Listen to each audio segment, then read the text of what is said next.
This is the Pet Buzz.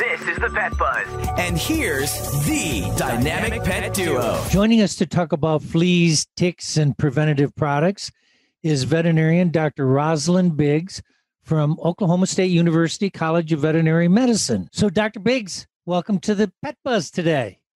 Well, thanks so much for having me. I'm really excited to be here. And we're glad you're definitely here because these are always big questions, flea and tick, preventative products. Especially in Florida where we are. Especially in Florida, but really all around the country. So my first question is, do you think that the growing awareness about flea and tick diseases affecting humans are a contributing factor as to why more humans are buying flea and tick preventative products?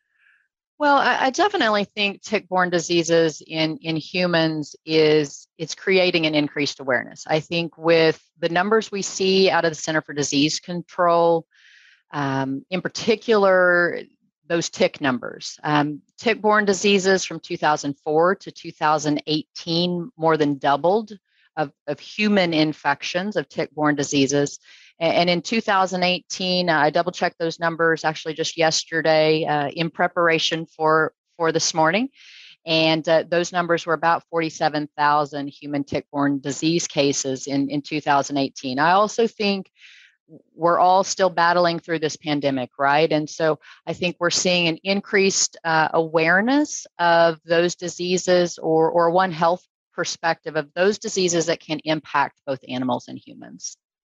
47,000 cases. Those are the only ones that are reported. And those are absolutely.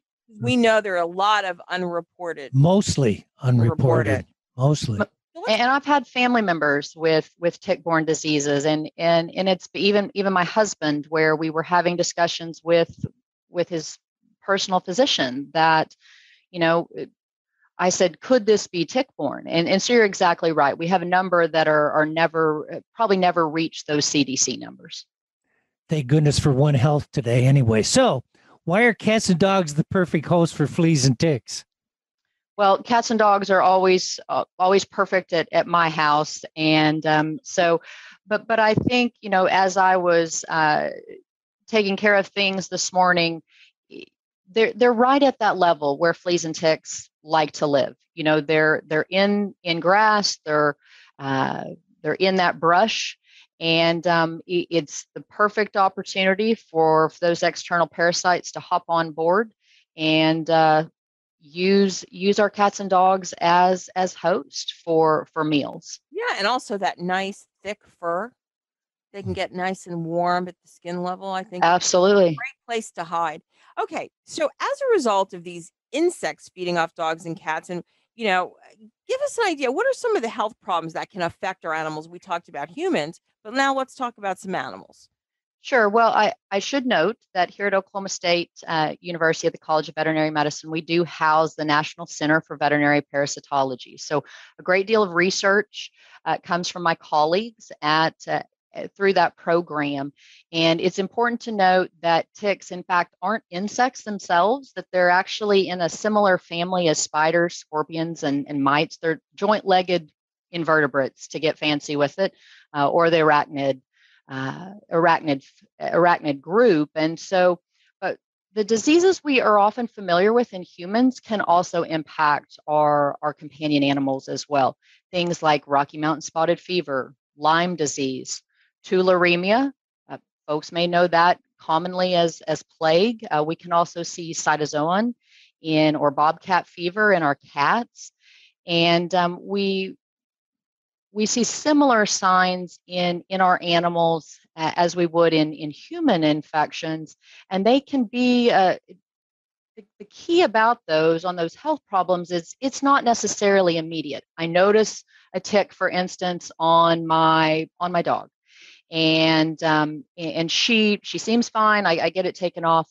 However, those signs may develop later on. And so, really prevention of both fleas and ticks is really the key. All right. So we got our pets here. How do we look for them on the coat? I think it's a basic question, but I think it's a good question because a lot of times people say, and you know this because you tell me this all the time. People say, "Oh, my cat doesn't have fleas," right? As we treat for flea allergy dermatitis, right. As they come into your practice, right. Absolutely. I saw that all the time in practice that they can often be overlooked. And so, the things that I like to do and what I would often do when we were in the exam room is parting that hair and taking a look at the skin. We also may see things like flea dirt, which is actually flea feces as a result of the fleas. Little black specks in between that hair. We need to have a full, full body check. Check for ticks. We check for ticks. Everybody gets checked for ticks every night. Humans at my house, humans and all their pets as well. But we need to put an eye on that skin because, as was mentioned before, that thick fur coat can sure hide them. And these external parasites are really clever at finding those perfect spots to avoid detection. I mean, yeah. Can you imagine? She has 6 o'clock lineup before dinner. You get the flea and tick check. Yeah, I get Absolutely. I get at least 2 clients a day that tell me that their cat or their dog just can't have fleas. Impossible. Yeah, well, that's what I'm saying. And then you show them, and then all of a sudden it's like, oh, I didn't know. Well, you may not find it. Yeah, you may not find it. Yeah. So to protect find our the poop pets, though, right? Find that. Yes. Even if they stopped saying flea dirt and they said flea feces, then people would have like a kind of a rude. That's why I tell them awakening. That. Then they do. Okay. Okay. So let's talk about protecting our pets. How should we determine what flea and tick products are the best? There's lots of different options, right? And so at the end of the day, we need to have products that are effective. And we're seeing this here, certainly here in Oklahoma. I see it every day. These are really clever parasites, right? And they're constantly changing and evolving. And so the key thing for me is pet owners need to talk to your veterinarian. You need to have. There's no one size fits all approach to handling external parasites. You need to talk to your veterinarian at that regular wellness visit about what are the best products for your particular animal, the activity level of that animal, the age of the animal, the potential exposure to fleas and ticks for that animal. But it also is what's it being effective in your geographic region. And your veterinarian knows that. And it's really key. Can't harp that enough of the regular needs for wellness visits. So what are your personal preferences, for example? Well, I want to just mention something because it's something that reminded me of your particular practice. I find that, where we live, for example, we have different type of environments here. We have a very beach environment. We have kind of more of a suburban outside of the beach. And then we also have a rural area, all within probably 10 to 15 mile radius. And I think it's really important for pet owners out there to, sometimes your vet doesn't have a chance to look at your address. He's got appointments, he's got you've got questions, or maybe you're there for an immediate concern. And I think it's really important for pet owners to recognize where you live is important in how you treat that environment. So, for example, I have a lawn care service and that treats for flea and ticks with special granules, in addition to the products that I use. You know what I'm saying? Or further on that, and Doctor, you can attest to this, areas where there'll be more fleas and less ticks. Right. And areas where we have to be concerned about ticks might change the choice of preventative. Or your dogs go out, but your cat doesn't. So I think those are things that people really have to be aware of. Right, Doctor? Absolutely. At my house, we have two, we have a Corgi and two Labrador retrievers.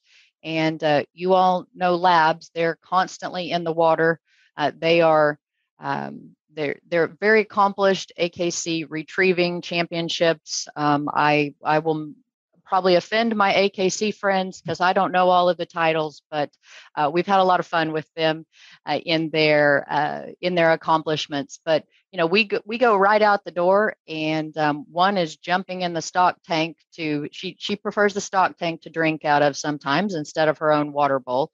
But then next thing they're in the pond swimming. And so for those two animals, I really for Indian Belle at my house, I like collars. I like the collar that's going to be effective for them. But I also may take a look at combinations of products if it's necessary I also like, for some folks, having something that can be an oral product, maybe something to take a look at.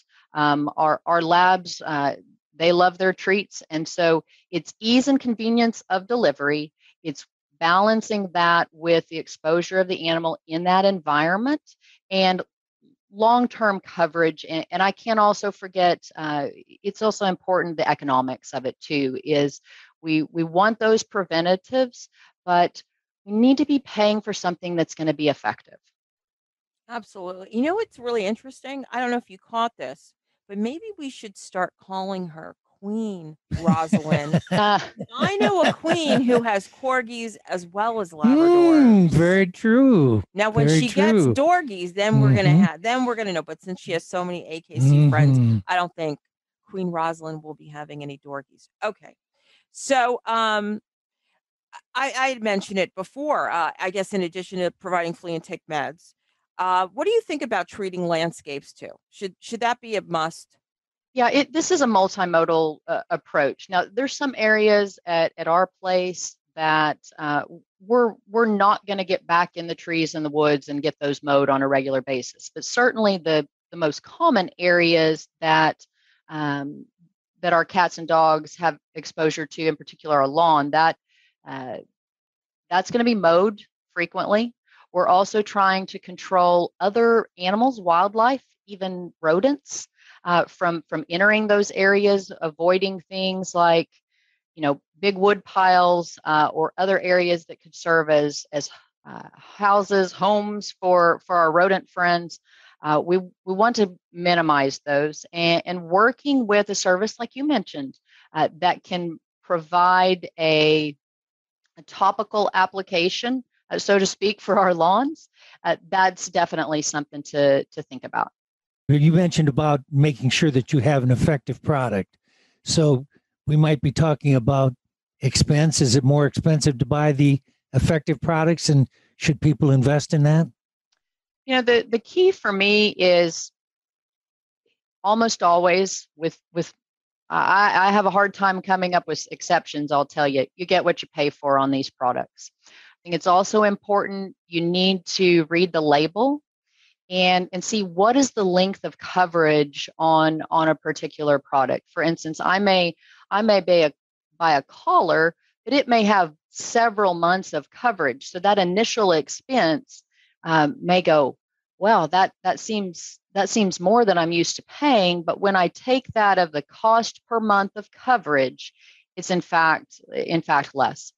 And as I mentioned before, an ounce of prevention is really worth a pound of cure on these products. If we can prevent our fleas and ticks, we're protecting our pets, and at the end of the day, it's going to be much less expensive than the diagnostics and treatments associated with the diseases that our pets can be exposed to from fleas and ticks. Same lecture I tell my clients that come in with the pets that I have to treat, and say, well, if we try this, maybe you won't be in to visit me for this expense.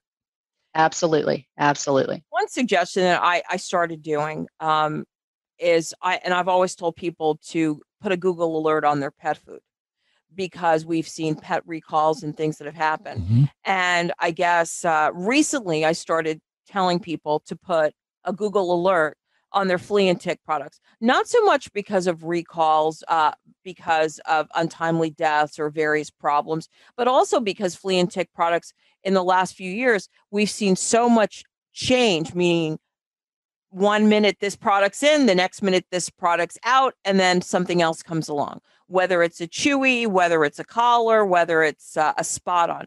So I think it's really important, because it is a pesticide, that you really need to know the news, what's happening with those products. So it's really a good idea to look, not only read the box, of course, like Dr. Biggs suggested, but put that Google alert up so you know if there's any problems with these products, you will be one of the first to know. And I think that's very, very important. We saw that recently with the Seresto collar.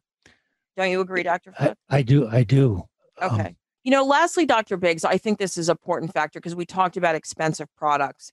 And I occasionally meet people who want to buy products online. And specifically, they want to buy products online in Australia because they think they're cheaper, or they want to buy products in Canada. Can you talk a little bit about why that's not such a great idea? Yeah, I think I always any of the pharmaceutical products that I encourage in the multiple species that I deal with, but in particular on these flea and tick products, is buying from reputable resources, buying from a reputable source that is going to be able to. We talked a little bit about there can be complications with the products. They're pretty few and far between. I love the idea of that Google alert to kind of stay on top of those things.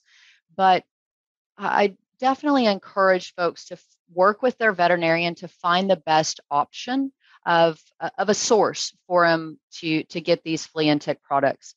I'm also one that I have a real desire in veterinary medicine to support rural communities and in particular, rural veterinary practices, all veterinary practices, but I have a special place in my heart for rural veterinary practices. And so, purchasing from your veterinarian at the end of the day, especially when we look at shipping, may be the most economical for you. But in addition to that, you have the connection, you have the relationship with your veterinarian in that practice. So in the rare event of a reaction or a side effect from the medication, they can help you deal with that, making sure that it is appropriately reported, making sure that you can potentially get connected with the company. In some cases, those companies will handle those side effects and work really closely with you because they want to know. They want an effective product, and they want it to be safe for our pets. Dr. Biggs, all of our listeners down here in Florida love this information that you're providing because they need it. And thank you so much for sharing that with us on the Pet Buzz. Thank you for listening to this episode of the Pet Buzz.